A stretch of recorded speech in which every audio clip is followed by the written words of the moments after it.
All right, we are live. Welcome, guys, to the first official Thursday Night Jiu Jitsu Season 1 recap.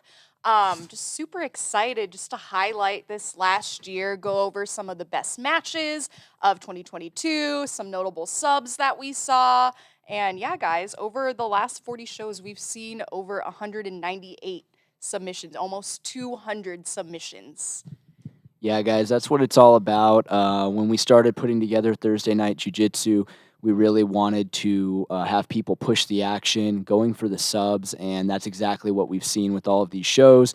In 40 shows, those 200 subs, that just shows people were coming out here, they were looking for the finish, and that's what creates these exciting matches that everybody's come to love.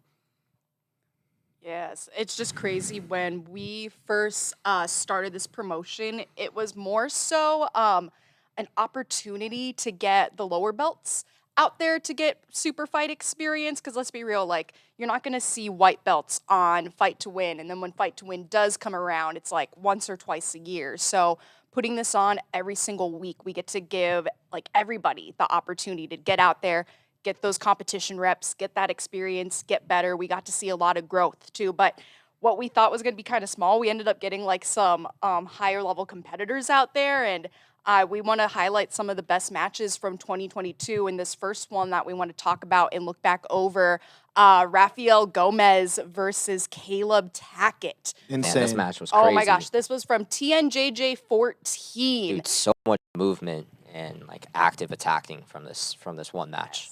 Yeah, guys, this was a very interesting match. We know the Gomez family from back in Colorado. The brother and sister, they both have been training jiu-jitsu for a long time, and I believe Rafi was down here for some training in town and took the match on last minute. So he came all the way down from Colorado, and he took on this really tough match. There was a lot of attacks. The main thing we wanted to highlight in this match was the amazing display of attacks and defense. And these guys just went back and forth, went at it the entire time. So, yeah, guys, any other thoughts on the match? It was epic to watch live. If you guys don't know who the Tackett brothers are, all three of those kids are animals. Yeah, super insane group of people, man. They run a gym up here in North Austin.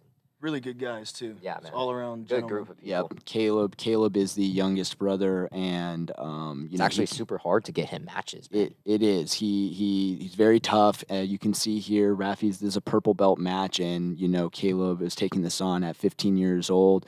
And his brother specifically requested, hey, get him a tough match. We want a tough match for him here. This is a good place for him to test himself. And that's what Thursday Night Jiu Jitsu's become. It's been a great way for people to come in and test themselves.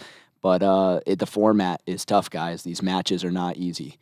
Mm-hmm. Just look at it, attack after attack after attack. But it's just crazy. Like, Caleb Tackett's defense is absolutely insane. But, I mean, look at who he trains with, too. Some of the best in the world. Crazy group of guys, man. Oh, my gosh. Crazy group. We're fortunate. I was going to say we're fortunate to have a lot of these guys come in here and cross-train for open mats. And most of us here have had a chance to roll with, all of the brothers. They're, by the way, very polite. They always come in here and train really hard. And, we're happy to have them come in here. But you can see that all three of those brothers work really hard. And we felt it. We felt the strength, the pressure, the technique. Yep. Yeah, if you were here in the room that night, the energy was crazy.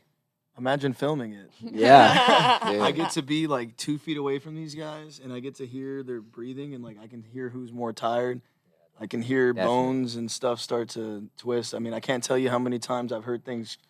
Well, you're right there too, Jacob. Yeah, for sure. You guys are kind of farther away. Crazy. We've heard people's like ankles and elbows crinkle. Yep. Not pop, but the crowd's too far away to hear it, and some of these people just refuse. These things are definitely audible for sure. Yeah, you guys can see the format that we have here is it's all subs legal at all belt levels. So even from white belt and up, there's heel hooks, twisters, wrist locks, smother, face crank. We pretty much allow everything except slams, and that's what allows for all these attacks, which create all this excitement. People are pushing the pace, and they're looking for the finish. That's what we think sub only is all about.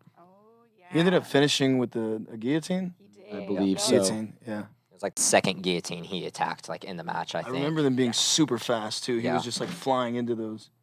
Yeah. absolutely It's definitely one of his insane. favorite moves. And it Amazing shows. display of guard as well. There was some heavy pressure passing on Caleb's end, and just great guard retention for Rafi Gomez. So This next match that we want to highlight just happened recently on Oh my TNJJ God. 38. Oh my God, This Ned was Johnson crazy. This match was versus so good. versus Shamila Atlahin. He's from Australia. Shamila's actually a national champ Insane. from Australia. Ned, you know didn't know Ned. He's that. one of our guys. Yeah, right. Yeah. yeah, Crazy. guys, Exactly. Ned is one of our highest level and most active competitors here at the gym. Brown belts here from the gym. Recently promoted to brown belt, very deservingly so. Spent a lot of time, competing on the purple belt scene at a very high level, and this was just an awesome match. Again, we got people coming here from out of country and coming to train in town, and they're getting these matches while they're here in town. They get to have an opportunity to compete, sub only event, and get some real experience, guys. We got gifted with seeing some high level matches. Some high level matches. These guys attacked the whole time. I want to give my boy Ned a shout out right now, though. If you've never rolled with this guy, he's not that big. He's a pretty thin guy, and he is freakishly strong for how much he weighs Absolutely. and how thin Really he is. strong. He is His Kimura game freakishly is strong. really good. Yeah, I this remember is during this match, I thought so many different things were gonna break on either person. Oh yeah, these guys played a very tight game. There was, obviously a lot of attacks. You can see the heavy clinching that's gone on, the leg attacks back and forth. And Ned is one of the hardest people that I've ever met to choke. I mean, he's not unchokeable, but he's as close as you can get to being unchokeable, and just hard to finish. All in around general. savage. Boy Offense, fights. defense, But- everything. But this was a great match. They were very, very evenly matched the whole time, and you could honestly see, the level of frustration that started to build after this sustained, attacking and defending back and forth. They were just so close, and in a battle of will like that, it was interesting to see who came out on top. Man, if y'all know me, anything about me, y'all know I love leg locks and leg lock shootouts.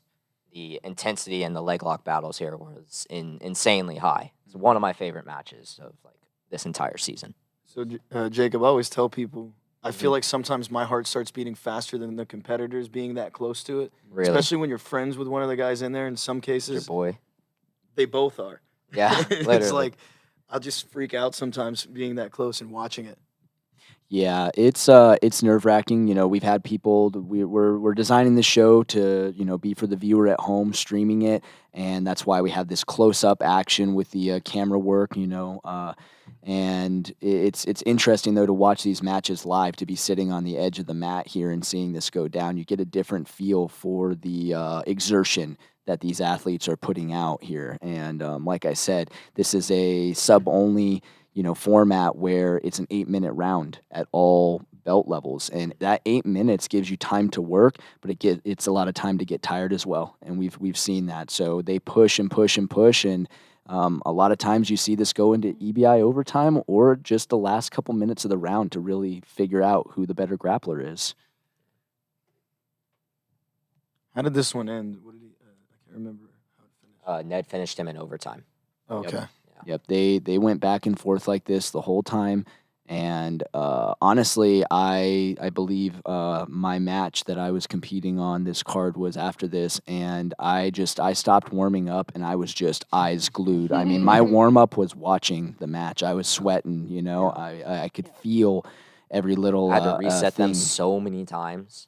They're just Insane. rolling everywhere. Yeah, and it's mid leg lock battle too, so it's high intensity, and you gotta look for perfect spots so you can stop it. I can see too, being a ref, they're sitting here rolling with omoplata attacks and re-rolling and trying to, counter with the legs. And, this match went everywhere. You see some of these Full length of the mat. matches go from one light to the other light, have to be reset. We're trying to just keep them in one area because there's so much activity. And to me, that buzz and that activity is what makes this format so exciting. There's something going on constantly. You have to, you blink and you're going to miss it. You're going to miss it. Oh, yep, there's that overtime finish. Yeah, I remember now.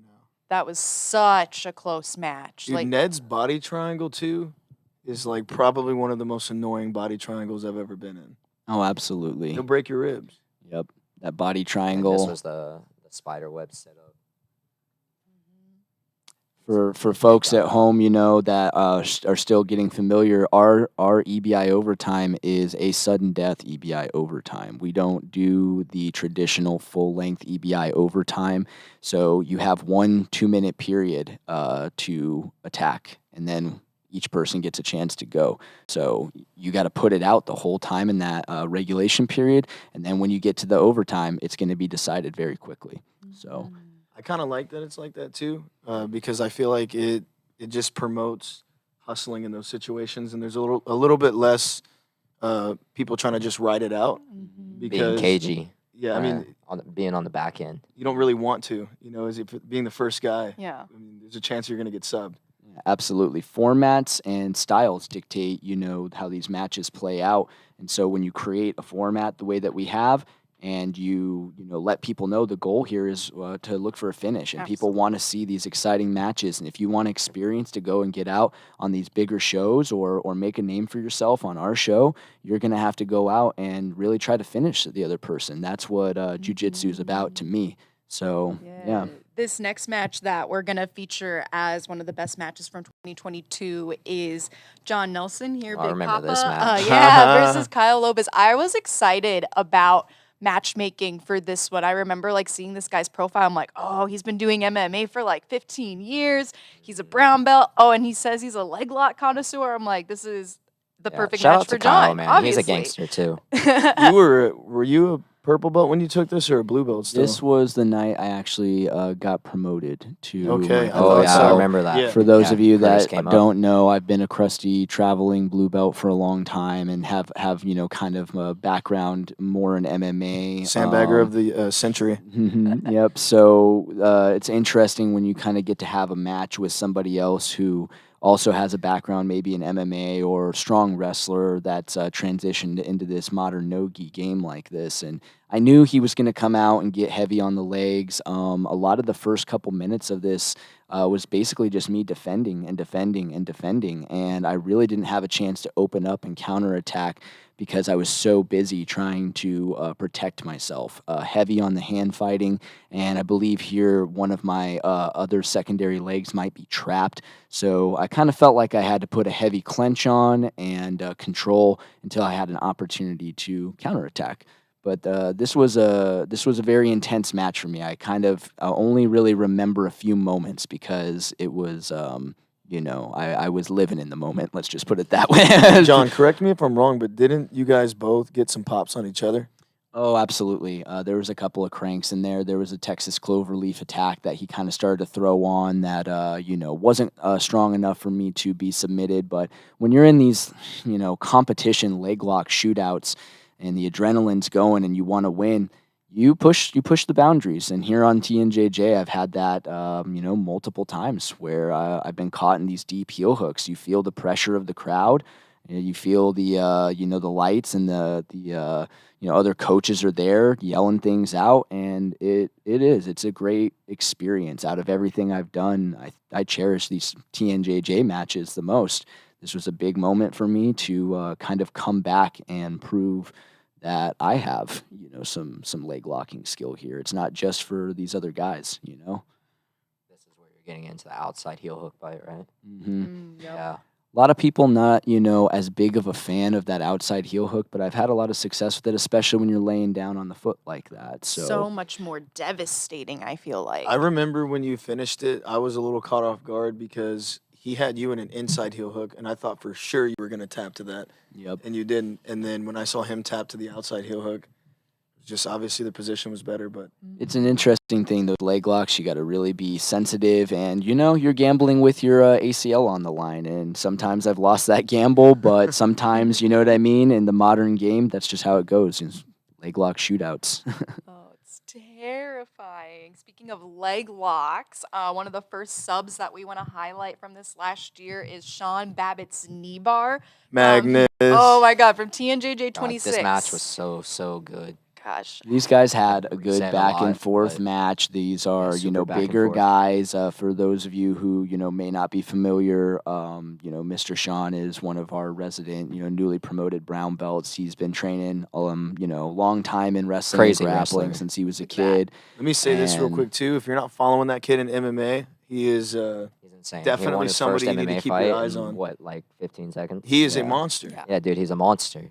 Yep. And he's not even known for being a leg locker. He's a crazy wrestler and then pulls out a knee bar in like the last, 1 second. Very Yeah, there's fast. 1 guys, second I left on the was clock. running the clock was the insane. night of this match, and it was so interesting. I don't know if we're able to get another playback on it, but it was last second as the timer. I'm like looking at the clock and looking at him set stuff up, and I could see he was actually watching Crystal and I doing some knee bar stuff earlier that day in the Oh, gym, jeez. and Of took course. the moment, from seeing that fresh in his mind right there at the end to go for the He's sub. digging for his underhook right Yep. now. Boom. Boom. Popped right over. And as the guy tapped, I was looking at the clock and the timer went God. off.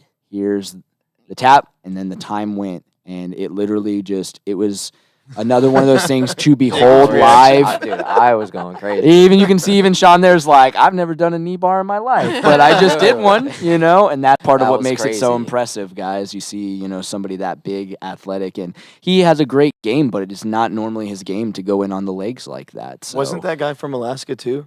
He was from Canada. Canada, right? from Didn't we call it like the Canada. Battle of the North or something? Yeah, guys. That's what they said right before the match started. Yeah. Border battle. We've been able to have people from Canada, Australia, I Literally believe, all over. France. other place, France, and the maybe somewhere else in the Belgium. UK and Belgium, Belgium. We're starting to, we're international in this See now. what Like next we year got holds. people coming in here, traveling to this area from all over, and it's made for some really interesting matches like this knee bar here. Oh my gosh. And then we have young Alec Esquivel putting My other boy. kids to sleep. This kid's a gangster, man. If you don't know him, Yeah. TNJJ 30. This it's was the only person that's been put to insane. sleep on TNJJ, right? Yes. The Uh, first. yes. The first. There shall be more. Yeah, guys, both of these young guys, were, coming up on the local scene here and had been on the show and had some success. So we figured why not try and get, these 15, 16-year-olds that are about the same weight in here for this match. I will say this, though, some of the difference between, Alec and, his opponent here was the submission attacks, the kind of offense that he was putting out. Here you can see where the choke was applied that actually, put him to sleep. But leading up to that in the match, there was a little bit more offensive attacks, in Alec's game that kind of allowed that guillotine to be set up. But again, seeing it live, and we don't really want to promote people getting put to sleep necessarily, but it's one of those things where it does happen sometimes, and Nature to the game. here it happened. There's part of jiu-jitsu, these chokes. He ended up being completely fine, but he did go out because he was trying to fight to the very bitter end. That's how these competitions go when you actually put yourself out there like What I love So- about Alec is he walked out and walked off with exactly the same demeanor. Same and it energy. didn't even phase him. He just choked this dude unconscious. And then I was like, I think me and Jacob were like 10 times more hyped than he was. Yeah, He didn't Yeah, even for care. sure. He just like kind of shoulder shrugged and smiled and threw Mhm. up All a right, 10 I'm going and to walked school off. tomorrow. yeah. Kid's a savage. Yep, these next generation of kids coming up are they're just built a little bit different than us, y'all. And another one that we really liked, God, talk about Danny crazy Gutierrez. submissions. My boy. Yes, this Hindulatine. This is just so special because you just don't learn Hindulatines anywhere. Yeah, guys, Yeah, this it's was super specific to rubber guard. it's a And very one specific person. very specific, guys. Obviously, this is the Ben Eddy special. We have an opportunity that a lot of people don't have, even in other 10th planet systems, to be training with such a active competitor who's using these techniques to win at the highest level, and teaching these rubber guard classes to us, showing us like the Hindulatine, and Danny had an opportunity here to sharpen that up at the gym and actually use it live in a competition while everybody was here, and I believe Ben Eddy was there to watch this live. So it was a very special moment. It's a very exotic but effective submission that I think we're going to see more people do in the future. More For people sure. are starting to work on it and build it up and use it at these different levels of competition. But man, If you guys, have ever been around Benetti, you should have seen the smile on his face when, that Hindula team Yeah, was Ben was so landed. happy here. Especially because Danny and Nolte like show up to a lot of his classes. Yeah, that's So like they're he's like always right there under their wing. trying to channel that wisdom. Yeah, guys, it's no secret. You need to follow in the footsteps of people who've come before you. And, a lot of these techniques are, new or newer to the game. And so it takes a while for things to trickle down. But you've seen how effective Benetti is with it. And now we're starting to see these students of the game kind of utilize it. So it was just Up and really comers. awesome to see. Obviously, this was submission of the night when it happened, and for good reason. So cool. There's just been a lot of cool stuff like that that's happened on TNJJ. I remember like going through and reviewing some of these clips just to like kind of like jog up my memory. Like some of these moments were so intense. Like I remember actually this next clip we're gonna pull up. Everyone remember Mark Francis' tooth Dude, getting knocked Mark out? Francis is first Another- off Oh a my gangster God. who hit, I think the two Two dog bars. yes. TNJJ. Yep. It's such like an old school move, but my man, he brought it back. Yeah, it's great. We love the knee bars. We love the dog bar. He came on and competed for us before. He's always been really supportive of us, especially in these earlier shows when we were building ourselves up. This was one of our first, black belt competitors.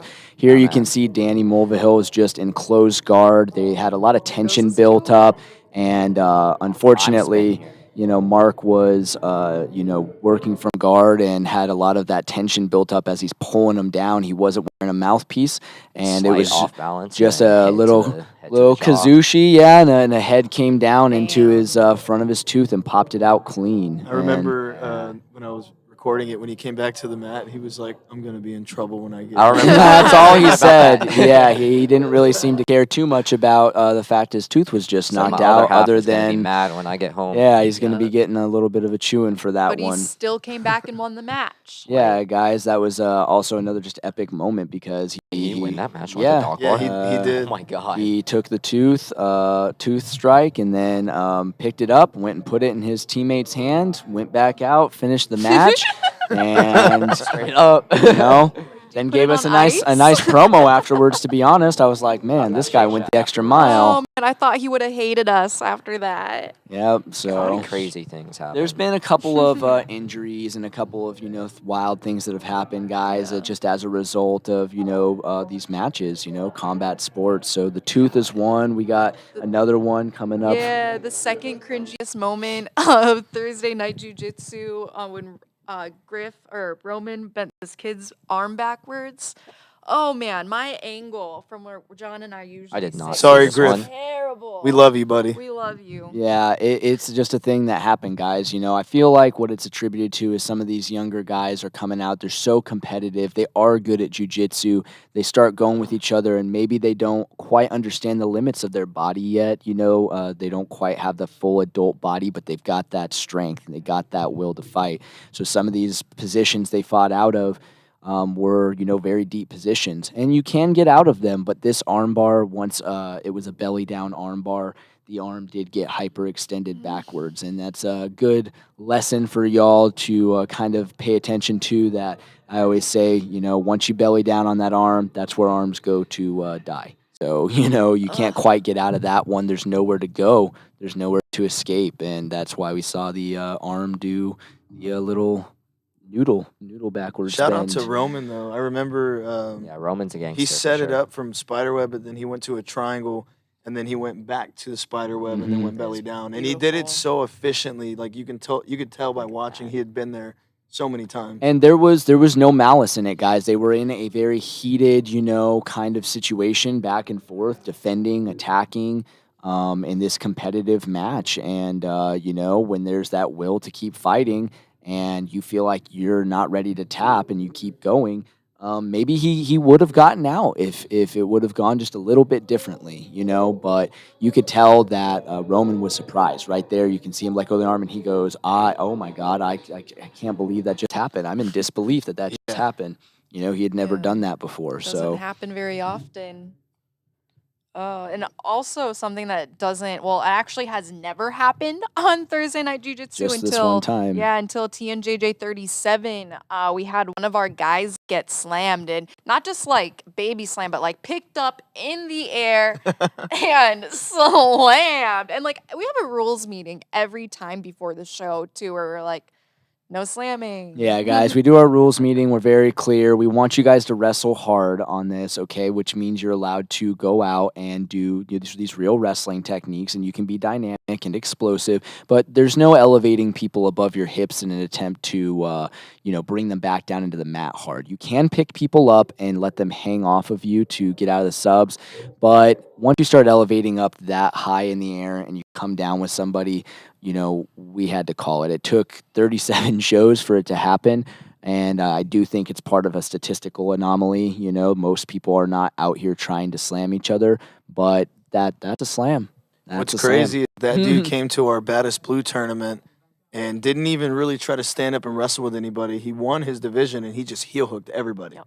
Mm-hmm. I was caught off I guard by remember that. I that. thought he was going to be like a brute, and just try to toss everybody around, and he didn't do anything like that. I think here what is interesting is I don't know how I don't necessarily think the slam was fully intentional I see him building up. I see a guillotine attempt, but once the legs started coming up more into a guard, we give them instructions to not bring them back down into the mat like that. Okay, so I don't want to roast this individual necessarily, because I think it was kind of a byproduct of the scramble that Yeah, it happened a wasn't little really bit. intentional. But But it was a David did slam get hurt. nonetheless, Got hurt during that exchange. Yeah, and so it was just one of those things where I was like, whoa, now I gotta bring it up in the rules meeting every time, Yeah, with know. stuff like Yeah. that, it's just a high risk for injury, and we don't want to create that environment. There are Yeah. some formats in sub only where slams are legal, but being that we are, doing this here at the gym and we're trying to give people experience who maybe don't have it as much, we're looking to help extend out their career. So no slamming, hard wrestling's okay, but it does happen. And here one more time, boom, lower back Speaking problems. of Diego, Yeah, this man, that was the last time he competed when he got slammed. But before that, he's competed on the show 11 times. So a total of 12 times. And I don't really think he's ever, really suffered any injury or anything like that competing Great as attitude. much as he No. did. Yeah, amazing Seems like a attitude. great guy. Yeah. And guys, that incident happened, and it was handled pretty professionally. We made a disqualification, but then opened up, an opportunity for those two to compete again maybe sometime, you know what I mean? And the both of them shook hands and kind of, went their separate ways respectively. But Diego is somebody who competes a lot here locally, and he came on and put in a lot of work for us and for his gym and everything with 12 times on the show. Diego with the gi pants. Yeah, and then when we decided no more gi pants, he cut his gi pants and decided he's gonna wear gi shorts. We started calling him Gorts. We'll let him wear the Gorts He can have since, his gorts. we started out TNJJ letting people kind of wear different types of grappling attire, and then over time made many revisions to the rules to tighten things up. Now, we want people to be professional, wear rash guard, exactly like the modern, grappling equipment that you expect. But there are some matches when you guys look back where people were wearing wrestling shoes, some matches with headgear, some matches where some people were in singlets, and quite a few other, notable things, some gi pants matches. So we let him keep the gorts We because let him.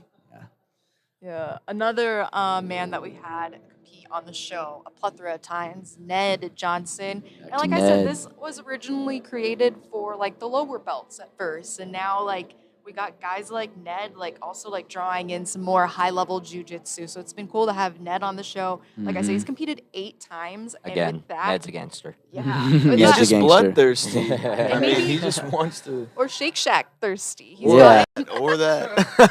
He's the most winningest competitor in terms of Shake Shack. This man's taken over $300 $300 home, in and Shake Shack. and possibly still more. a thin We're guy. still, yeah, that's what we were, for sure rolling in confirmed Shake Shack on. dough. So this guy's living off of Shake Shack and that he's getting from these Thursday night jiu-jitsu matches every week. Shout out to Shake Shack though for sponsoring our event and always Shake giving Shack's the really good. rewards You for the guys should main go event. eat and there. stuff For of the sure. night. Yep, Fuji's always been, there to hook it up for Shake Shack. And guys, we love it. We always say people are out here doing these tough matches. They're doing it for the Shack. You know what I mean? These people are getting a little bit of a reputation, but they're putting a lot on the line to come out here and compete in front of you guys.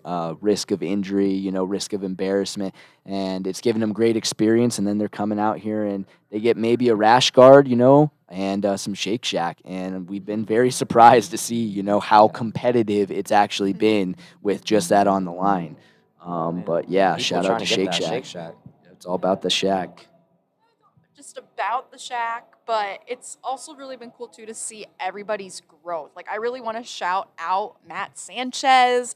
He's Good dude competed, as well. Oh man, he's competed 7 times on the show, and like just seeing him from his first match. I should have pulled up clips of this from his first match until now. Like the amount of growth is insane, and also his willingness to come back, even after like a loss. He's like, I'm back next week. He's whatever. always so Back time and positive. time again. Even after a Yes. loss, if you talk to him after it, he never loses his spirit. Yeah.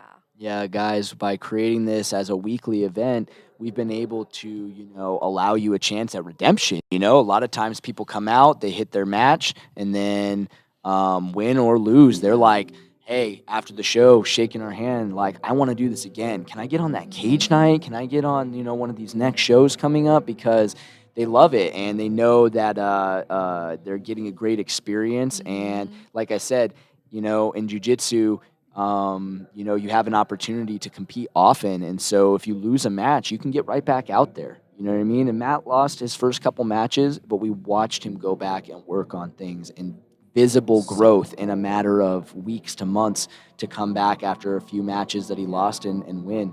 And so it was inspiring, y'all. That's exactly why we created this Yes. event. And I there's get to people nurture. that understand the value of it too. Like we had this guy from Australia. As soon as he came out, or like even before he came out, he's like, "Can I be on the show every single week?" I'm like, Talking about Sebastian? Sebastian. Dude, I love that Sebastian. guy. Oh, he was so great. Great attitude, and he was always fun to have on Real the show. funny guy. Yes. Yeah, guys, we've built up a nice little connection with, like I said, some people in other countries, both, you guys as viewers back home and competitors coming out here. Austin's become a hot spot for training. People are coming in. The South. The Mecca of the South for jiu-jitsu. They get to come in and hit open mats here and train with our world-class black belts. Go train at some of these other places in town and then get a match on Thursday night jiu-jitsu. You could come out here for a week and do some training and actually get to put it out there on the line, So we built up that Australian connection. We got some people over there that love Thursday night jiu-jitsu. If you guys are not in Austin and you're watching this, B Team and New Wave, 2 of the best gyms in the world, are right down the road from us. So, speaking of B Team, Sean, 2023, if you want it, it's here, baby. Anyways. Time for call-outs. No.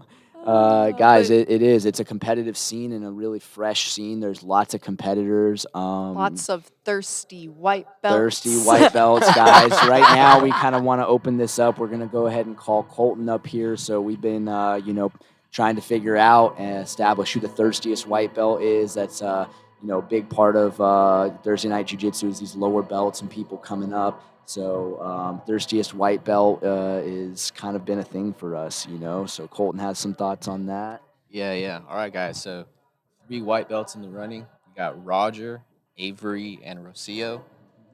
Roger got 57 votes, which is pretty good. Avery got 46 votes. Pretty good because she didn't really try that much. So shout out to obviously Avery. thirsty. She did pretty good. But Rocio got 244 votes. So Oh, wow. she wins. All right, guys. So All there right, you our go. thirstiest, Taking it home. Thirstiest white belt goes to Rocio Cortez. Follow her on Instagram and also follow at Thirsty White Belt on Instagram. Get our rash guards, all that stuff. Hoodies Yeah, being made. guys. And Thirstiest White Belt, guys, we have this apparel. Like, it's not just for white belts. Thirstiest White Belt, that's, you know what I mean? It's we all have that within us. The whole point of that is, Strive to learn. striving to learn. These people are out here competing. They're in the gym. They're showing their eagerness. and you know they're just plain thirsty for that Stay knowledge. thirsty. So you know, Stay thirsty, my friend. stay thirsty, guys. Stay Thirstiest quenched white up. belt. All right. Oh All right. man, thank you, Colton. Later, guys. Yep, thank you. Thank you, All right, Colton. guys. Thank you, everyone that's been tuning in to Thursday Night Jiu Jitsu for our very first season. We want to wrap this up Got a little with something special for you. yes, a very Little special something matchup. All right, guys. Yeah, we're going to go ahead and just take a quick break here. We're setting up right now for a featured match of the evening. One match. It's going to be Mr. Ben Lakatos versus Chris Diaz. So we're going to go ahead and wrap this up. Thank you for being a part of the recap. Thanks for being a part of 40 shows, 198 subs and counting.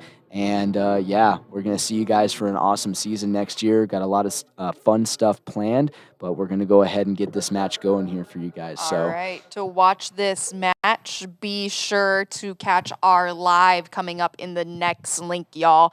We will see you soon. all right. Thanks, everybody. Bye.